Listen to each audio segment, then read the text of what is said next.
I appreciate the men and women who came with me from our earlier party to the United Democratic Alliance.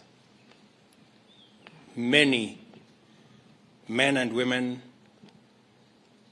members of parliament, senators, governors, MCAs, and many Kenyans came along with us to forge a democratic movement under the United Democratic Alliance.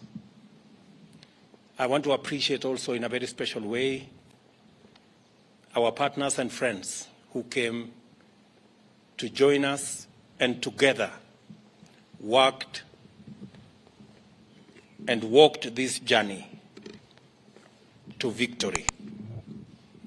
Our brothers in ANC, our brothers in Fort Kenya, in Chap Chap, in DP, and all the other parties that joined us.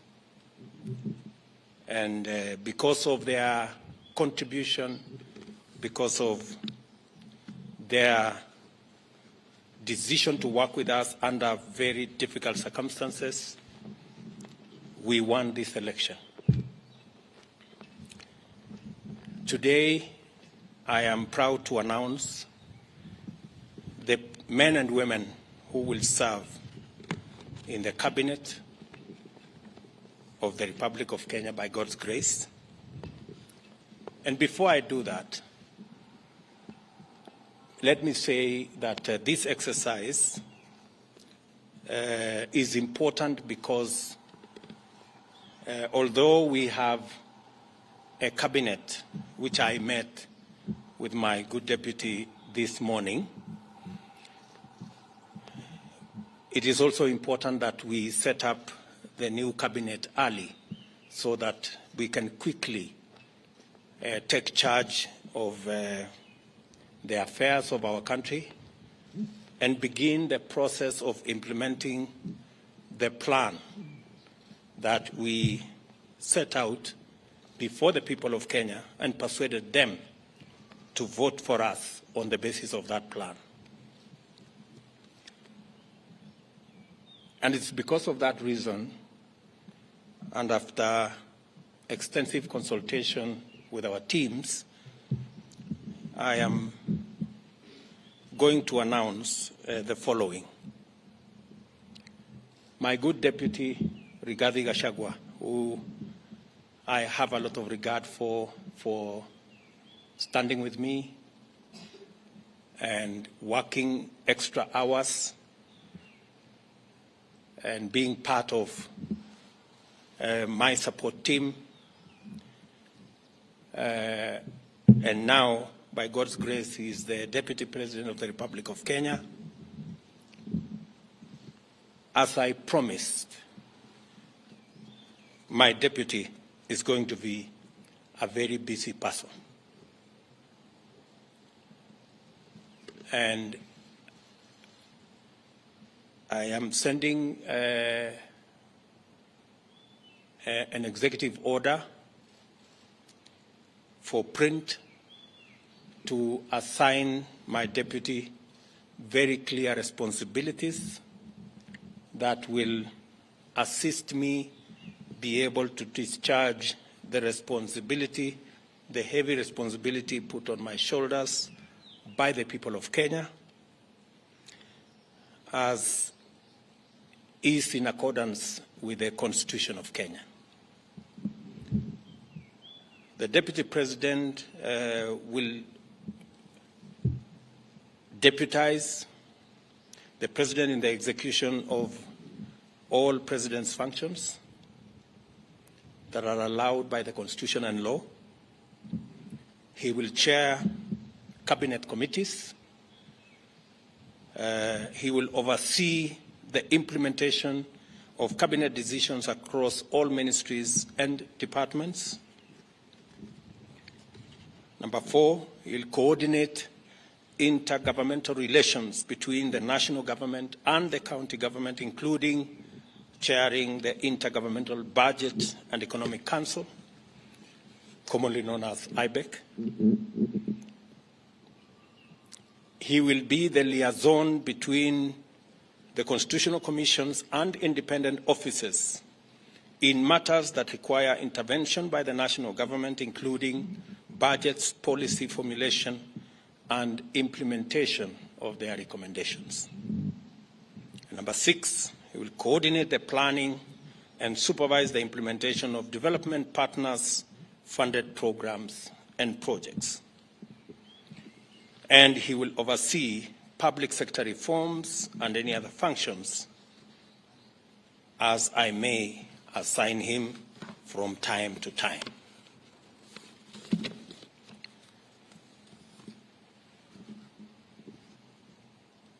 We have again the other very important position, and that is the position of the Prime Cabinet Secretary. And I have appointed my brother, Wycliffe Musalia Mudavadi, into that office. That office is probably the most senior office after the office of the President and Deputy President.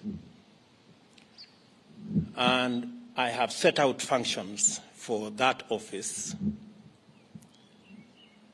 He will assist the President and Deputy President in the coordination and supervision of government ministries and state departments, in liaison with the ministry responsible for interior and national coordination, oversee the implementation of national government policies, programs, and projects.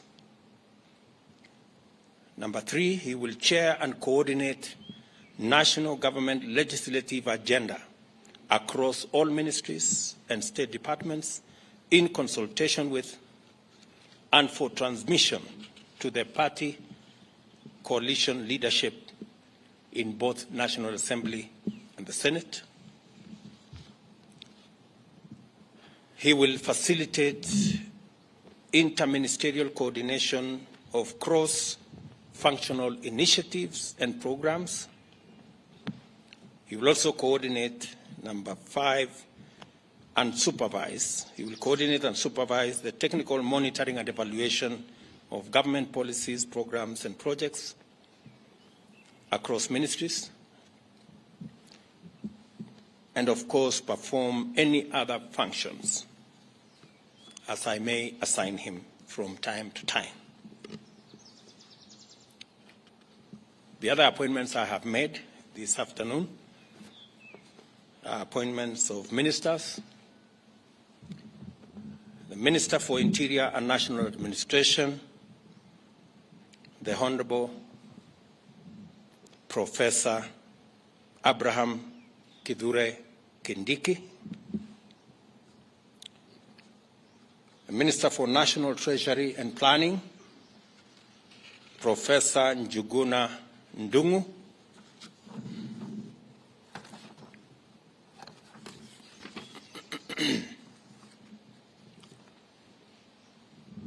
Public Service, Gender and Affirmative Action, the Honorable Aisha Jumwa Katana,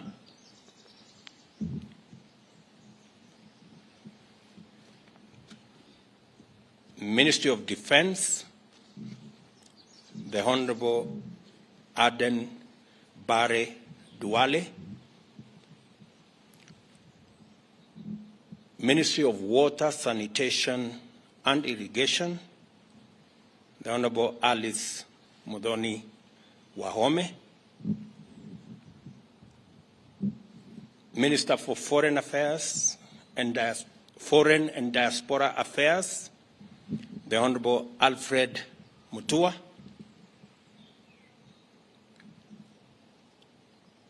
Minister for Trade, Investment and Industry, the Honorable Moses Kuria,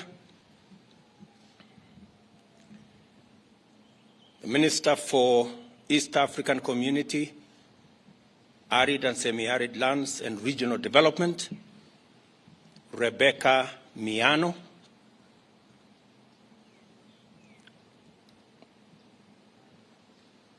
Minister for Roads, Transport and Public Works, the Honorable Onesimus Kipchumba Murkomen,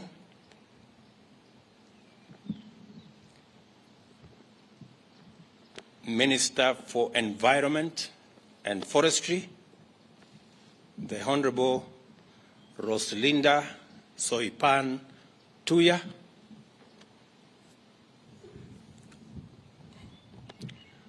Minister for Lands, Housing and Urban Development, Zakaria Mwangi Njeru, Minister for Tourism, Wildlife and Heritage, the Honorable Penina Malonza, Minister for Agriculture, Livestock and Livestock Development, the Honorable Franklin Mithika Linturi,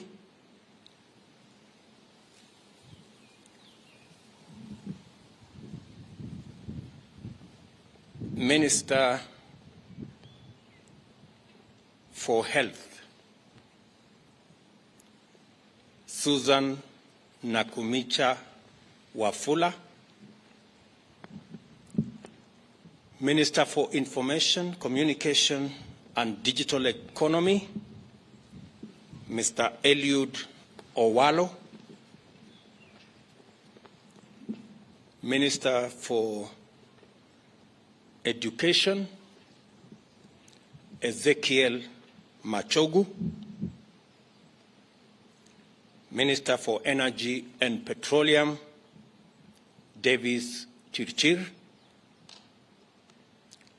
Minister for Youth Affairs, Sports and Arts, Honorable Ababu Namwamba,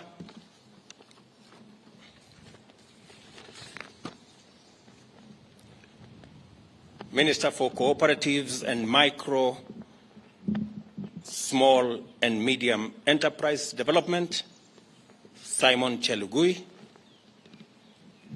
Minister for Mining, Blue Economy and Maritime Affairs, Salim Mvurya,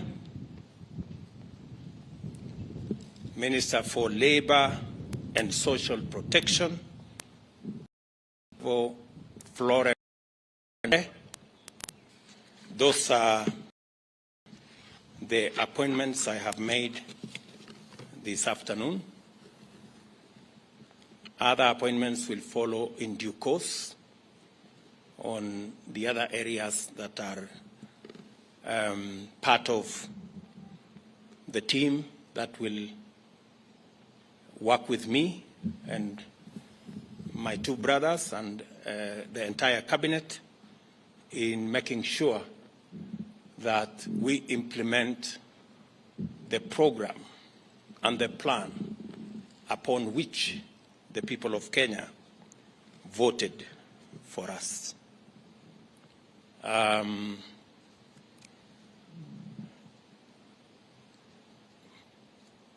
This afternoon also, I have received communication from the Inspector General of Police, Mr. Mutiambai, of his request to proceed on terminal leave because of his health situation. I have, after discussing with Mr. Mutiambai and in consideration of his service to our nation and his health situation, I have accepted that Mr. Mutiambai will proceed on terminal leave on the 6 months that he still has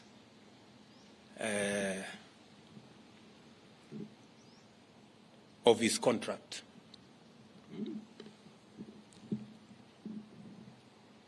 I have also received the resignation of the Director General of CID, Mr. Kinoti, and I have transmitted the same to the National Police Service to proceed with advertising that position. And meanwhile, they should get somebody to act in the place of Mr. Kinoti.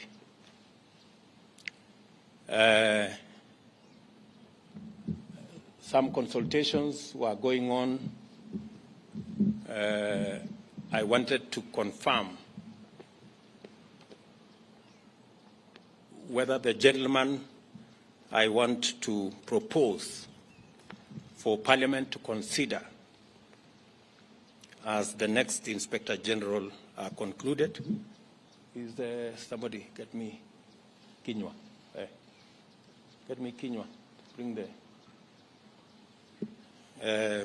I will also formally announce to you that as well, all in the exercise of trying to assemble the next administration so that we can, all of us, begin to work on the nuts and bolts of the transformation of our country. We appreciate that we have a difficult economic situation in our hands, but I am confident that working with this team, we will overcome all the challenges that are there. Did you finish with that?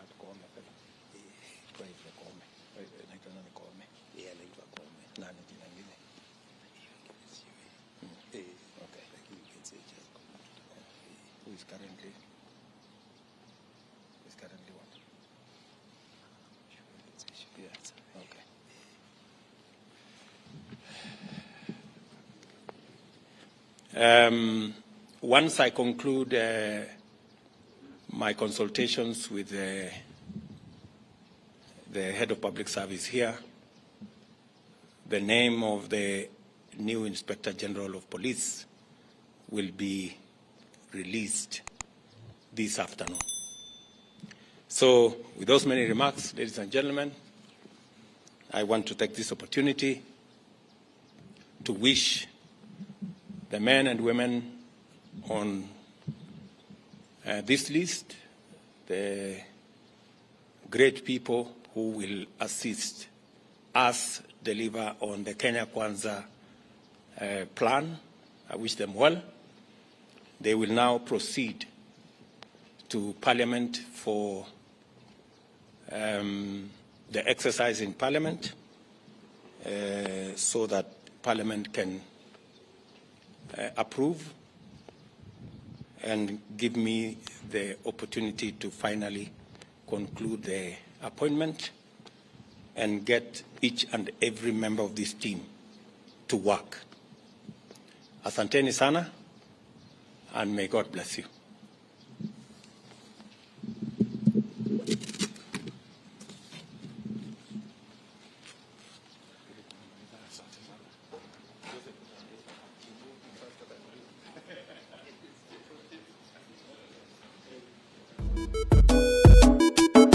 I'm a king, yes, I'm a king, I think I'm a king,